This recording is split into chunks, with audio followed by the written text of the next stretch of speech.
Thanks, Jacob, Yehuda, Charles, and David, for the colorful discussion and healthy debate. Moving on to our third panel, we get into another very interesting multidimensional topic, this time around MPC roadblocks and what's happening to achieve broad institutional adoption of MPC. This panel is moderated by Keith Baer, a fellow at Cambridge University's Center for Alternative Finance, which is part of the Judge Business School. He's also a fintech advisor and mentor. Keith, thanks again for moderating today.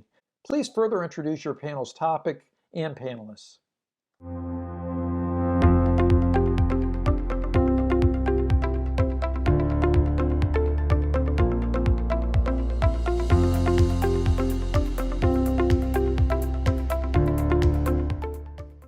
Hello, everybody, and welcome to this panel on the institutional adoption of multi-party computing approaches to crypto custody. So we have a fantastic panel here represented by Clarisse, Marcus, Ankur, Aman, and Guillaume. I'd like to introduce them, have them introduce themselves. If you could briefly do this, starting maybe with Clarisse. Thank you, Keith. Hi, everyone. I'm Clarisse, CEO of Dfns. Prior to Dfns, I actually spent 10 years in investment banking. Dfns is a digital asset security provider based on MPC, and we provide our solution to financial institutions, crypto startups, crypto scale-ups. Marcus? Hi, I'm Marcus Viriato, CEO of Parfin. I also have been in the financial markets for more than 20 years. I was a partner of an investment bank called BTG Pactual, running operations technology. I jumped into crypto back in 15, but we founded Parfin in 19, primarily to solve, infrastructure problems, and we partnered with sector to use their MPC technology and build a more institutional class custody solution for clients, targeting again neobanks, normal banks, fintechs, and so on. It's much broader now with this advent of NTFs and so on. So it's broader than the use case for financial institutions only. Nice to meet you all. Thank you very much. Ankur? Thanks, Keith. Hello, everyone. My name is Ankur Kacker. I am part of Marsh. I'm the head of digital assets for Marsh in UK and Ireland. I've been with Marsh for 14 years, and I've been working in the digital asset space for about 5 of them, working with various clients across the spectrum, developing insurance solutions for them, and helping them transfer their risk to the insurance market. Nice to meet you. Thank you very much for joining. Guillaume?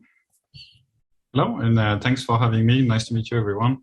So I'm Guillaume. I'm the founder of Atato. We're a Singapore-based company that helps newbies get onto blockchain and get a wallet and custody up and running. So they could be GameFi users, DeFi users, or NFT collectors. And we also work with some small businesses using our platforms to secure their crypto. So nice to meet you, and thanks for having me.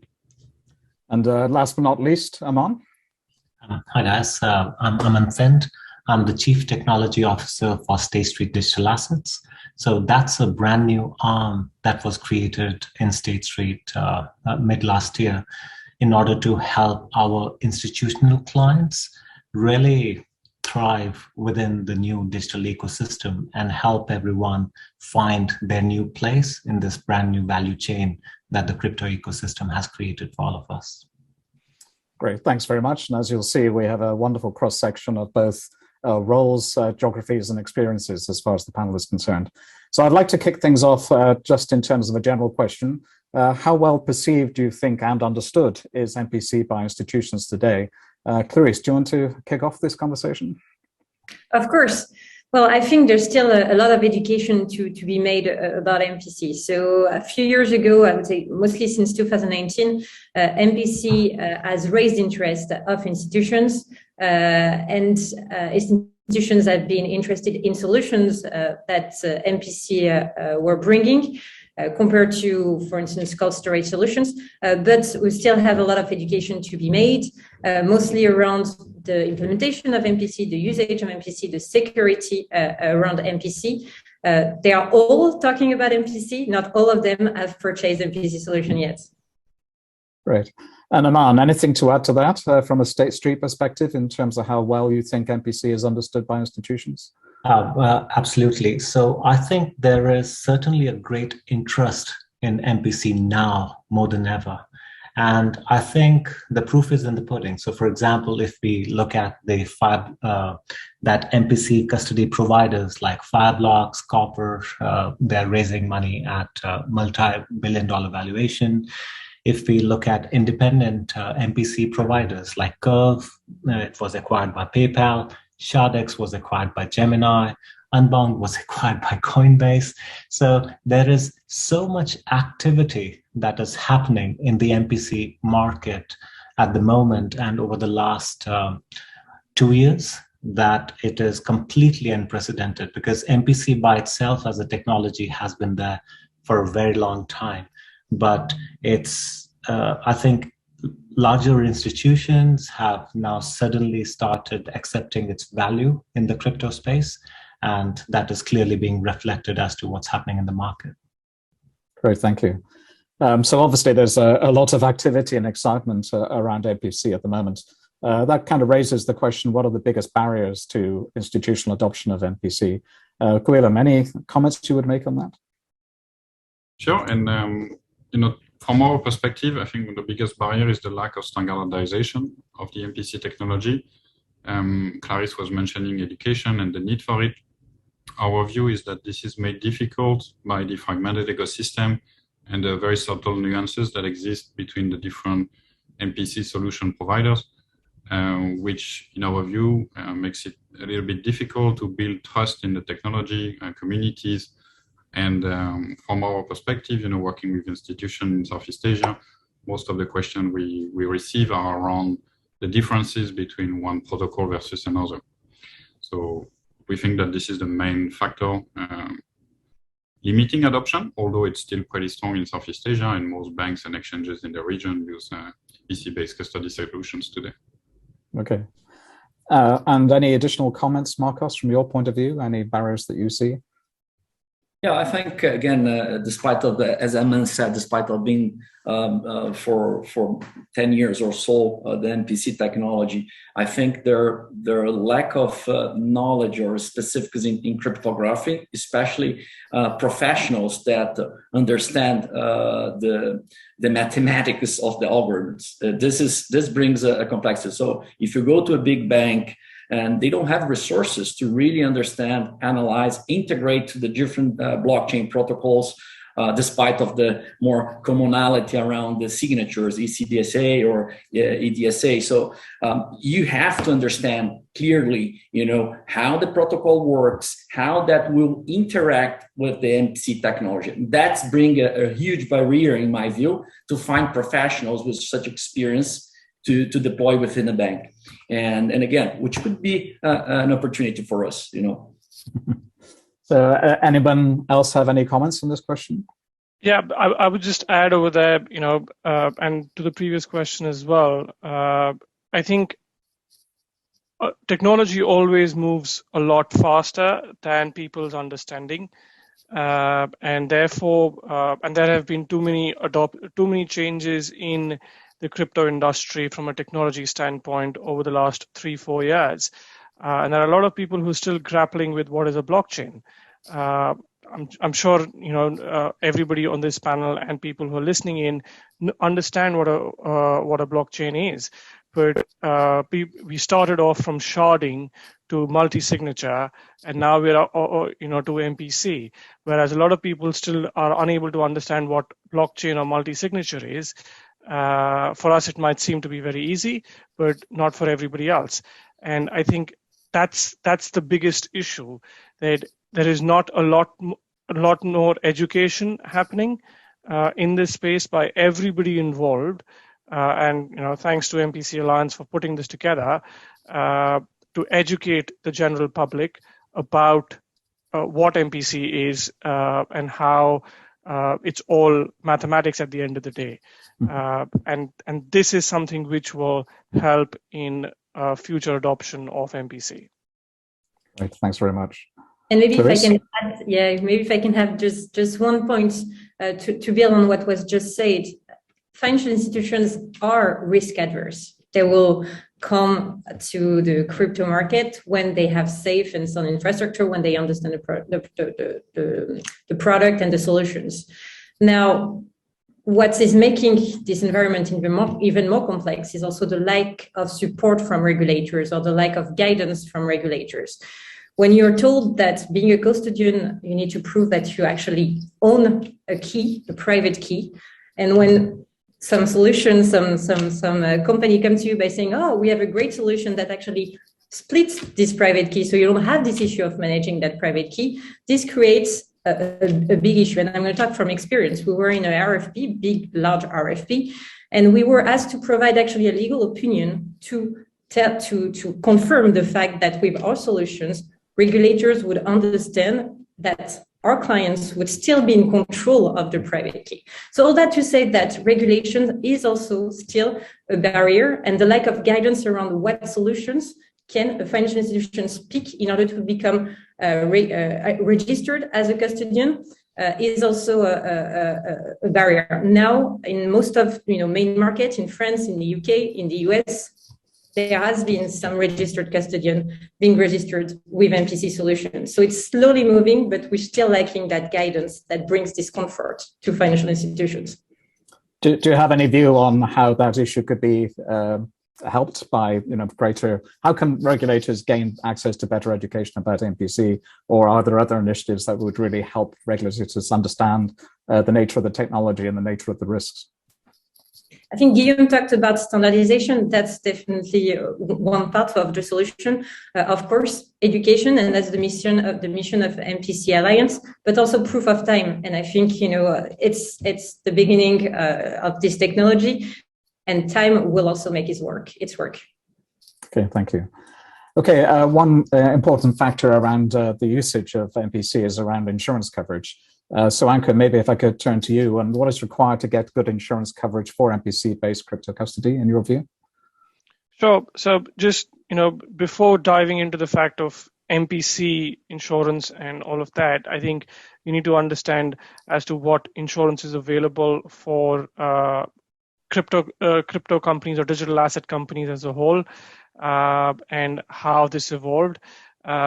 There was very limited insurance available maybe 6-7 years ago, but at this point of time, the insurance market has evolved. And unfortunately for the insurance market, technology moves much quicker than insurance also.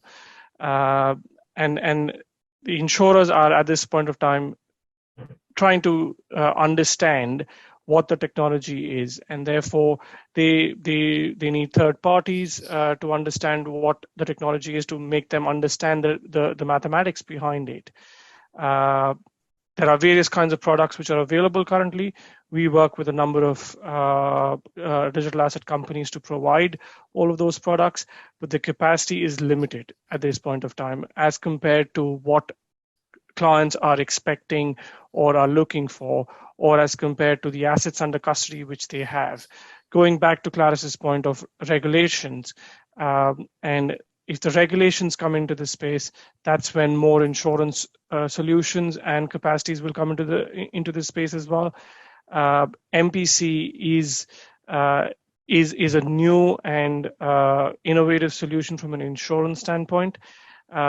What companies in this space need to do right now is be patient with the insurance market, try and educate them on their journey of MPC, present to them and make them understand what they're doing, why they're doing it, use third-party validations like pen testing and audit reports from the Big Four, SOC 1, SOC 2 reports, which really validate the technology in itself, which helps insurers understand all of this and makes them go to their management and say, look guys, we've done our work, we've done our underwriting in this space, and we think this is a very solid solution. These are the reasons behind it. And that's an evolving process, and it's a time-taking process. So I would just say have patience and provide as much information as possible. Okay, thanks very much. Aman, anything you would add from a State Street perspective in terms of the importance of insurance and the maturity of the offerings? So insurance quite often does become a factor which would be a make or break with different technologies. So for example, if a different technology comes along and says that they have better insurance coverage than what MPC provides, then that becomes quite a key factor for us in order to choose our technologies. So this is certainly a gap that definitely needs to be addressed. And I think it just needs to be addressed via better education, via wider adoption, and via there being an industry voice that speaks on behalf of the MPC and MPC Alliance and about the gap that currently exists in the market. And I do think it needs to be addressed for MPC adoption to go more wider than what it is at the moment. Any other comments from anybody on this question? I would like to add one point that Ankur mentioned about, because there's, especially for insurance, and we've been through this, there are two elements. One is the technology itself. So you need to understand and to explain to the underwriters which technology you're using, how you control. And the other piece, which is quite important, is the governance around it. As Ankur mentioned, SOC 2, ISO 27001. So any process and internal controls that you can prove that you have the right security, the right control to privacy, and change management, and so on. That's a combination I see very important for getting an insurance policy that covers your risks and mitigate them for the clients. Right. Any other comments from anybody? Okay. I mean, we've talked about the state of the adoption of MPCs within the institutional market. And we've talked about some of the factors that are holding it back. Any views on how it could be further accelerated, besides the topics we've mentioned in terms of education and insurance offerings and regulatory support? Any views in terms of how further acceleration could happen? Clarisse, do you want to have a view? Sure. In my opinion, MPC is the future of digital asset security for one simple reason: it does eliminate the single point of failure. And this is a game changer in the industry. So maybe to take a step back, digital assets and private keys are today radioactive materials. So they are very dangerous to manage, they are very dangerous to operate. And MPC makes this radioactive material safer to manage. Why? Because it spreads the assets into key shares, and therefore it eliminates the single point of failure. Now, MPC is very complex, and panelists that just say that, around the way we actually need standardization. It's not all scientific papers offer the same features. And I will go back to the first point of education. We need to build standardization around MPC. We need to have code auditing firms that will develop actually expertise around MPC and auditing MPC stack. This way we can actually guarantee that MPC become a label, a guarantee of fund recovery for our clients. And I think these are the steps that we need to take. And it comes from, once again, standardizing, working together as an industry towards this standardization, educating code auditors, people in the industry that can actually assess the stack that we're putting together and developing this label. Great. Any other comments on how adoption could be accelerated? I think a lot of the institutions who are getting into this space and are developing their MPC technology, they should probably try and educate the regulators as well about it, and that is extremely important. At the end of the day, why do we have regulations around this, and what are regulators concerned about? Their major concern is investor protection. And that's why we have regulators in our banking world, in the financial institution space, in the equity markets, everywhere. Their major concern is investor protection. And that's the same concern any regulator would have in the digital asset space as well.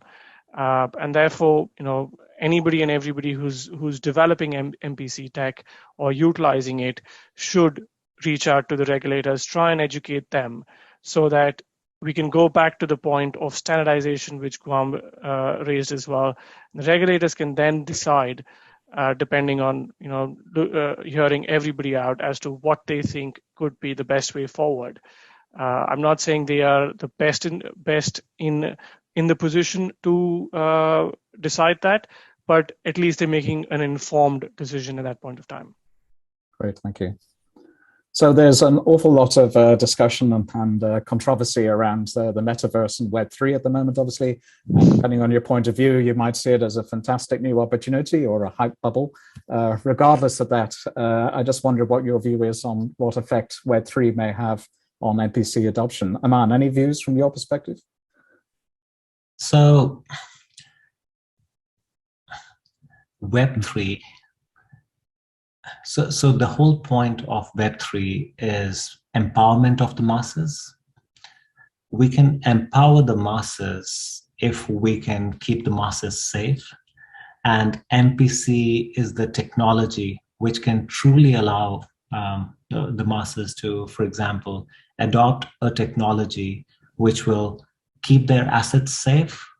And that, I think, is the foundation for the sustenance of Web3. Right. So I see it playing a very important role. Any other comments on that question from anybody? Yeah, I'd like to add that I absolutely agree with Aman's comment that, and that's our angle at Atato. We're using MPC for mass custody and wallets, similar to the brilliant team at Zengo in some ways. And I think one of the benefits that we sometimes underestimate when it comes to individuals using Web3, I know it's a bit outside of the topic of institutions, but one of the things we sometimes forget is, they need to back up a seed phrase or a private key. We tend to forget this in the MPC world.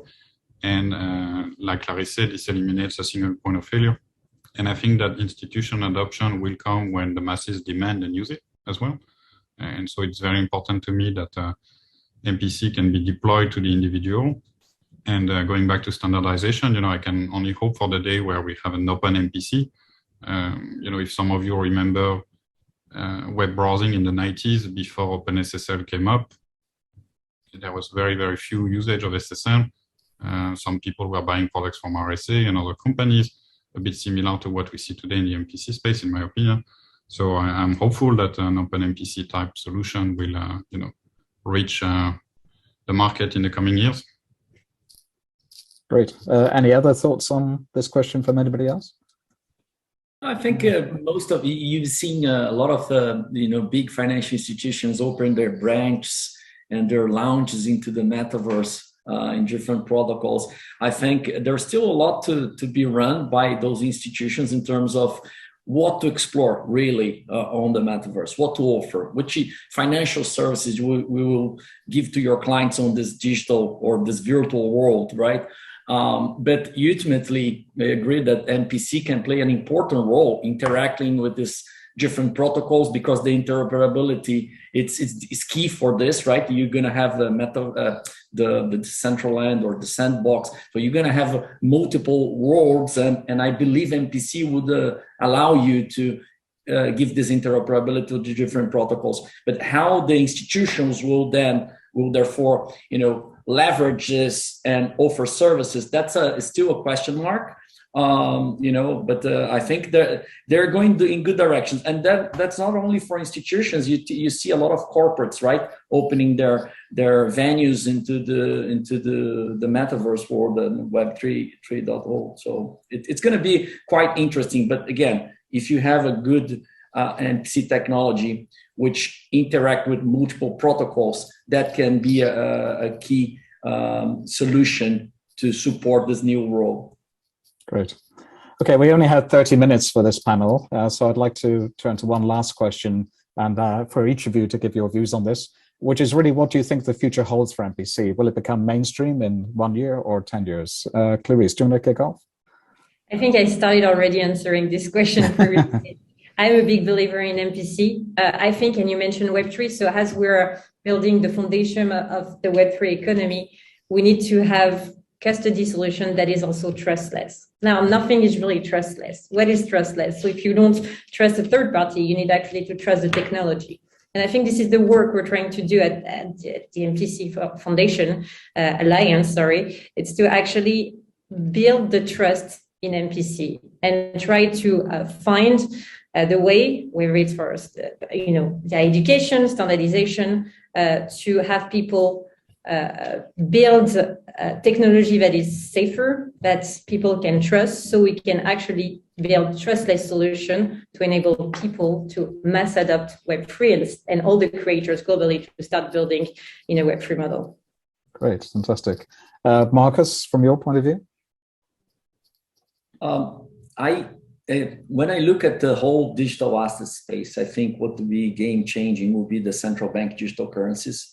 And I think the MPC, being deployed into like every single mobile with one key share there, holding their digital dollars or digital reais or digital euros, that will bring a mass adoption in the future. And that will trigger the whole new world, in my view, in terms of other digital assets being tokenized and exchanged by the digital currencies, right? Not the fiat as we know today.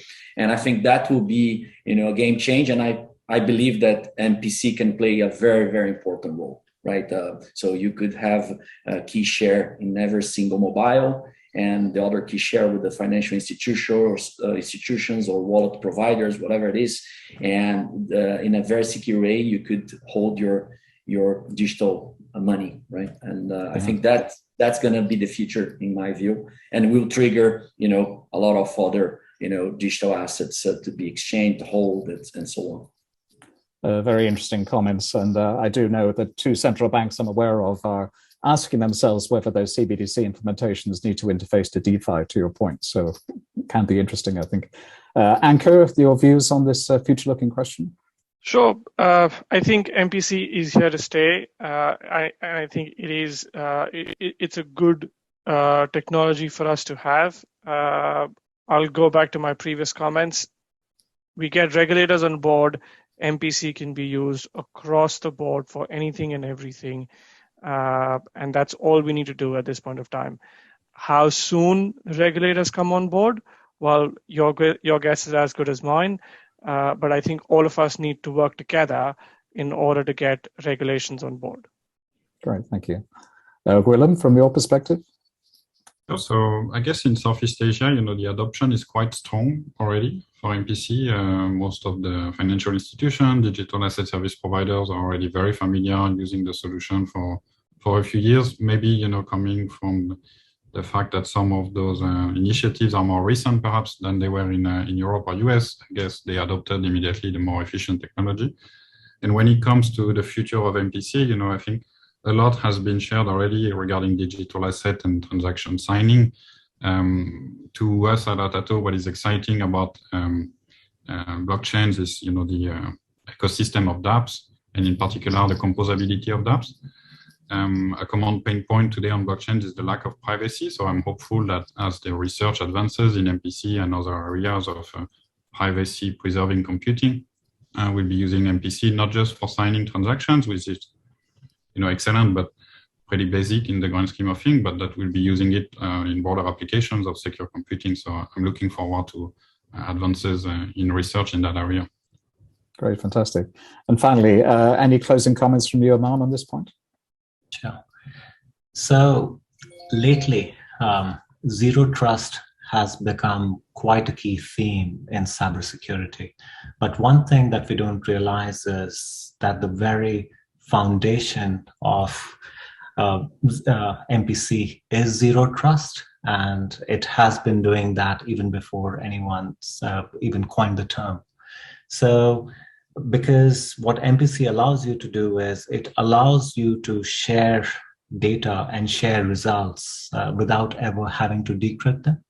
So two parties can participate in an operation. They can exchange data without ever looking at each other's data and just look at the outcome. And if you start thinking of MPC as in that manner, instead of looking at it as a specific solution for crypto or crypto assets, but you start looking at it as a cornerstone for being able to bring trust within such computations, within multiple counterparties, and being the technology layer that allows that to happen, I think there will be far wider adoption of MPC. And the key is many systems would use MPC, and we would be users of those technologies without ever even realizing that it is MPC that is running this behind the scene. So perhaps it will still be out there in the shadows, but I do know for sure that it will be powering our community more than ever in the years to come.